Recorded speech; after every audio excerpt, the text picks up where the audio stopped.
បាទសូមគោរពជម្រាបសួរដល់ពុកម៉ែបងប្អូនទាំងអស់គ្នាថ្ងៃនេះវិលមកជួបខ្ញុំបាទសាជាថ្មីម្ដងទៀតហើយ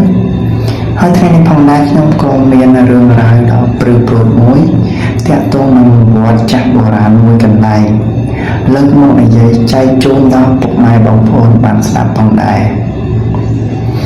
កាលពីដំបូងឡើយហ្នឹងគឺមានសាច់រឿងមួយទាក់ទងនឹងទីរូបខេត្តកំពង់ធំដែលមានវត្តនៅមួយកន្លែងដែលគេបោះបង់ចោលជាច្រើនឆ្នាំណាស់មកហើយវត្តហ្នឹងតាមជំនឿចាស់បុរាណគាត់និយាយថាគេហៅថាជាវត្តចាស់ពីព្រោះវត្តហ្នឹងត្រូវបានគេបោះបង់ចោលតាំងពីសម័យពលពតចប់សម័យពលពតមកម្ល៉េះតាមដំណើររឿងនៃសាច់រឿងនៃវត្តហ្នឹងចាស់ដែលនៅភូមិជិតហ្នឹងគាត់បាននិយាយថាវត្តហ្នឹងកាលពីដើមឡើយគឺជាកន្លែងដែលគេដាក់គ្រាប់ឬសភាវុធអាវុធផ្សេងនាសម័យពលពតហើយទីធ្លារបស់នឹងផងដែរគឺមានការចាស់បាក់បែកទុកទោមជាខ្លាំងពីព្រោះនៅសម័យហ្នឹងមិនមានការមើលថែណាមួយឲ្យបានល្អនោះទេចឹងហើយក្រោយពីចប់សង្គ្រាមនាសម័យពលពតមកម្ល៉េះវត្តហ្នឹងត្រូវបានគេបោះបង់ចោលជាច្រើនឆ្នាំណាស់មកហើយចាស់តែងតែនិយាយអំពីរឿងរ៉ាវដ៏ជូរចត់ទាក់ទងនឹងវត្តហ្នឹងជាច្រើនអ្នកផងដែរវត្តហ្នឹងតាំងពីដើមឡើយចាស់បាននិយាយតគ្នាថាកន្លែងហ្នឹងគឺជាកន្លែងអាក្រក់ថែមទាំងមានការសម្លាប់មនុស្សជាច្រើនអ្នកដល់សាហាវខូឃើញព្រៃផ្សៃនៅវត្តហ្នឹងផងដែរហើយចាស់ចំនួនមុនគាត់ថាការចប់មានសម័យពលពតភ្លាមវត្តហ្នឹងក៏មានការលងសាហាវព្រៃផ្សៃផងដែរដែលគួរឲ្យខ្លាចបំផុតវត្តចាស់គឺជាកន្លែងវត្តដែលមនុស្សដែលគេសម្លាប់នាសម័យពលពតខូឃើញណាស់អ្នកខ្លះគាត់បាននិយាយថាគាត់ឃើញផ្ទាល់អ្នកខ្លះចាប់មកអាកសម្រាប់ចោលស្រស់តែម្ដងហើយអ្នកខ្លះទៀតក៏បានបាញ់សម្លាប់ចោលនៅក្បែរវត្តនោះតែម្ដងទាំងសាកសពស្អុយរលួយຕົកចោលនៅគៀនវត្តនោះតែម្ដងហើយពេលចប់សម័យពលពតមកគាត់ក៏បានជួបរឿងរ៉ាវជាច្រើនដែលយើងនឹកស្មានមិនដល់គាត់ថានៅពេលរាត្រីឡើង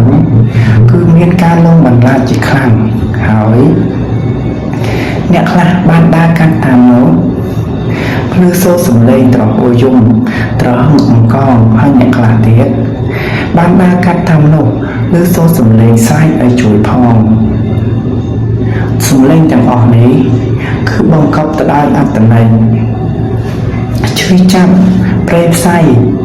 ដែលពួកគាត់ត្រូវបានគេសម្លាប់ចោលនាសម័យពលពតថ្ងៃមួយគាត់បាននិយាយថាមានក្មេងប្រុសម្នាក់ដែលគាត់បានកាត់វត្តនោះដើម្បីទៅលុបត្រីប៉ុន្តែរឿងរ៉ាវដែលនឹកស្មានមិនដល់កាត់ឡើងចំពោះក្មេងប្រុសម្នាក់នោះដែលមិនគួរឲ្យជឿក្មេងប្រុសម្នាក់នោះបានឃើញយាយចាស់ម្នាក់ឈរនៅជិតវត្តនោះហើយយាយចាស់ម្នាក់នោះគាត់បានហៅក្មេងប្រុសម្នាក់នោះសួរថាតើឯងទៅណាដែរហើយឯង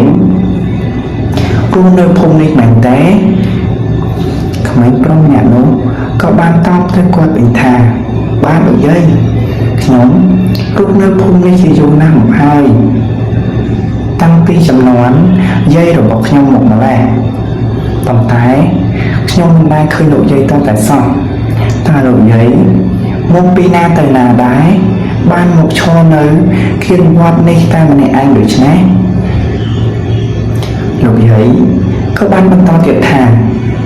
យើងក៏នៅរស់នៅទីនេះយូរណាស់មកហើយយើងរស់នៅទីនេះទាំងសេចក្តីវេទនាភាពអត់ឃ្លានហើយថែមទាំងមានចិត្តខឹង បាលជាខ្លាំងចំពោះអ្នកដែលធ្វើមកលើគ្រួសាររបស់យើងថែមទាំងសម្រាប់គ្រួសាររបស់យើងចាំពេលផ្សាយផងក្មេងប្រុសម្នាក់នោះនិយាយបានជាមួយលោកយាយតែបន្តិចក៏លាលោកយាយដើរទៅទៀតអ្វីដែលនឹកគាត់នឹកស្មានម្ដងនៅពេលដែលគាត់ដើរហួសលោកយាយនោះតែបន្តិចស្រាប់តែគាត់ក៏លេចមកក្រោយលោកយាយម្នាក់នោះក៏បាត់ឈឺហើយពេញប្រុសអ្នកនោះក៏គាត់ដឹងដែរថានេះគឺជាខ្មោចលងគាត់ហើយពេលថ្ងៃមួយទៀតថ្ងៃបន្ទាប់មួយទៀតគាត់ក៏បានបរទេះទៅស្រែនៅពេលរៀបភ្លឺគាត់បាននិយាយថានៅពេលដែលរៀបភ្លឺម៉ោង 4 រៀបភ្លឺគាត់ក៏បានបរទេះខំវត្តចាស់នៅផងដែររឿងរ៉ាវដែលគាត់នឹកស្មានមិនដល់ពីអ្នកឪពុករបស់គាត់បាននិយាយបន្តទៀតថានៅពេលដែលបរទេះគោទៅដល់ទុំតែនឹងវត្តហ្នឹងរទេះគោក៏ឡើងទៅមកហើយគាត់ក៏នឹកស្មារតីខ្លាំងឪពុករបស់គាត់បានដឹងថាវត្តនេះគឺជាកន្លែងដែលខ្មោចលងព្រៃផ្សៃបំផុតនិងគួរឲ្យខ្លាចផងដែរចឹងហើយគាត់ដឹងថាការរទេះគោដែលមិនទៅមុខទោះតែសោះនេះក៏ដឹងមូលហេតុផងដែរគឺមូលហេតុដោយសារតែមានខ្មោចឈរនៅពីមុខរទេះគោចាំពិតប្រាកដឪពុករបស់គាត់ក៏បានចុះអូររទេះគោដើរទៅមុខបន្តិចដើម្បីផុតវត្តហ្នឹងហើយគាត់ក៏បានឡើងជារទេះគោធម្មតាហើយក្មេងប្រុសម្នាក់នោះក៏បានសួរទៅពុករបស់គាត់ថាពុកហេតុអ្វីបានជាគោរទេះគោរបស់យើងនៅពេលដែលទៅដល់កន្លែងហ្នឹងហេតុអ្វីវាមិនទៅឪពុករបស់គាត់ក៏បាននិយាយថានេះគឺជាកន្លែងដែលខ្មោចលងគួរឲ្យខ្លាចណាស់កូនលើកមុនកូនឯងទើបតែជួបយាយចាស់មែនទេក្មេងប្រុសម្នាក់នោះក៏បានឆ្លើយទៅគាត់វិញថាបានពុកខ្ញុំបានជួបយាយចាស់ម្នាក់សួរនាំខ្ញុំជាច្រើនស្រាប់តែខ្ញុំដើរហួសបន្តិចខ្ញុំក៏បាត់គាត់តែម្ដងឪពុករបស់គាត់ក៏បានតបទៅវិញថានឹងហើយកូនគឺជាខ្មោចដែលពួកគេតែងតែលងបន្លាចអ្នកដែលធ្វើដំណើរឆ្លងកាត់នៅវត្តចាស់មួយហ្នឹងហើយវត្តចាស់មួយហ្នឹងគ្មានអ្នកណាហ៊ានមកដើរកាត់សោះឡើយនៅពេលយប់ពីព្រោះមានប្រលឹងពពុះអវិញ្ញាណជាច្រើនដែលរស់នៅទីនោះហើយតាក់ទងនឹងរឿងវត្តចាស់នោះផងដែរអ្នកភូមិនៅជិតនោះតែងតែយកមន់ស្ងោយកចេកមកសែនថ្វាយជារៀងរាល់ថ្ងៃហើយគេមានជំនឿថាការបន់ស្រន់នៅឯវត្តចាស់នៅចុងភូមិមួយហ្នឹងពិតជាស័ក្តិសិទ្ធិណាស់ហើយមួយវិញទៀតនៅពេលដែលអ្នកភូមិឈឺស្កាត់អ្វីផ្សេងពួកគាត់តែងតែមានជំនឿថាយកមន់សែនឬក៏ចេកយកទៅថ្វាយសែននៅទីនោះច្បាស់ណាស់កូនរបស់គាត់នឹងបាត់ជាពីជំងឺភ្លាមនេះជាជំនឿដ៏ចាស់បុរាណមួយដែលគាត់ជឿតគ្នាទៅលើវត្តចាស់មួយកន្លែងហ្នឹងហើយវត្តចាស់មួយហ្នឹងក៏ត្រូវបានគេទុកចោលមានស្ថានភាពទ្រុឌទ្រោមបែកបាក់ជាខ្លាំងហើយអ្នកភូមិនៅទីនោះក៏បានមកកសាងវត្តថ្មីនៅឯកណ្ដាលភូមិថ្មីមួយទៀតអ្នកដែលរស់នៅខេត្តកំពង់ធំតែងតែដឹងពីប្រវត្តិនៃវត្តចាស់មួយនេះដែលគេបោះបង់ចោលជាច្រើនឆ្នាំនាសម័យប៉ុលពតហើយថ្ងៃមួយរឿងដែលមិននឹកស្មានចំពោះអ្នកភូមិនៅទីនោះគឺគេបានជួបប្រទះរឿងរ៉ាវដ៏ព្រឺព្រួយមួយដែលនឹកស្មានមិនដល់ពួកគាត់ក៏បានធ្វើដំណើរនៅពេលរាត្រីឆ្លងកាត់វត្តចាស់កន្លែងមួយហ្នឹងហើយពួកគាត់ក៏បានជួបនឹងឆ្កែដ៏ធំមួយឆ្កែមួយនោះមានស្ថានភាពធំខ្លាំងណាស់ហើយមានពណ៌សអ្វីដែលពួកគាត់នឹកស្មានមិនដល់គឺឆ្កែមួយហ្នឹង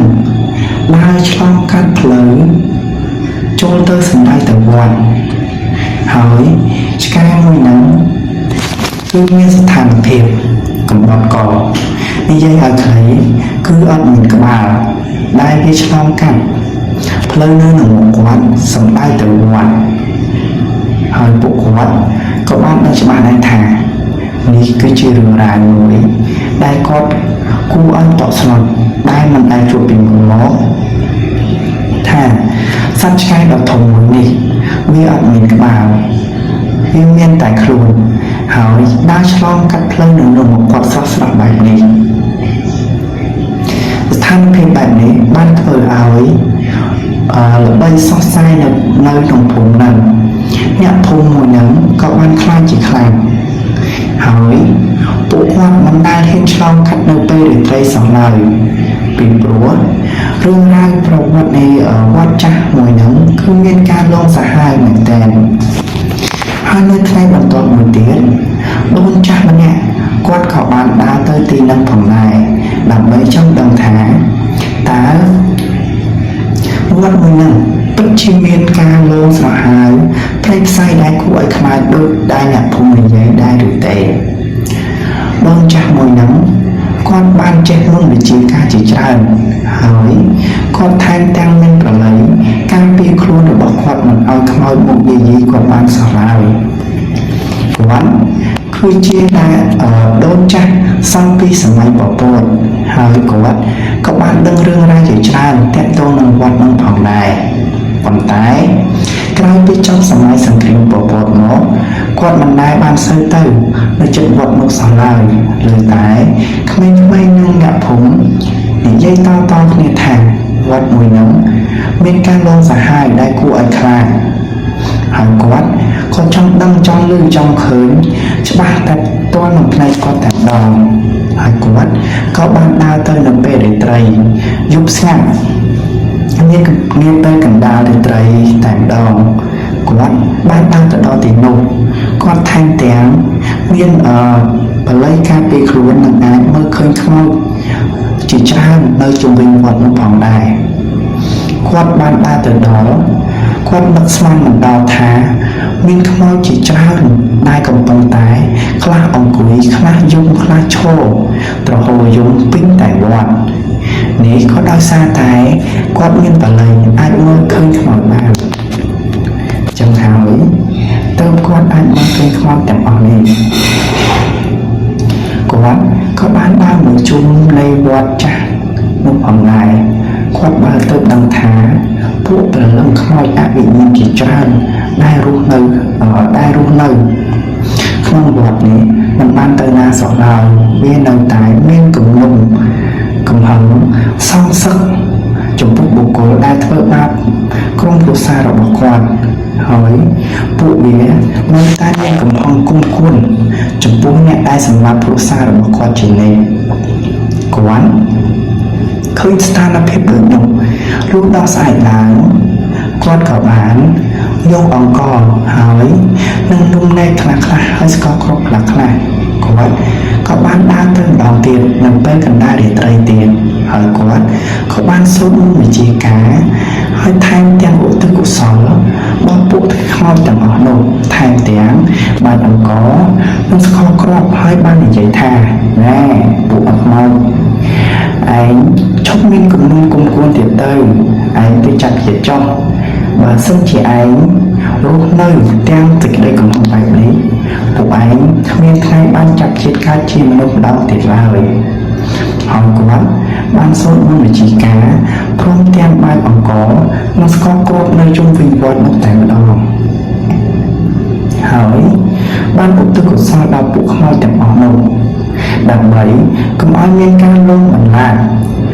នៅអ្នកភូមិដែលរស់នៅជិតនោះផងដែរចាប់ពីថ្ងៃដែលគាត់បានឧទ្ទិសកុសលនិងបានអង្ករស្ករគ្រាប់នៅជុំវិញវត្តនោះ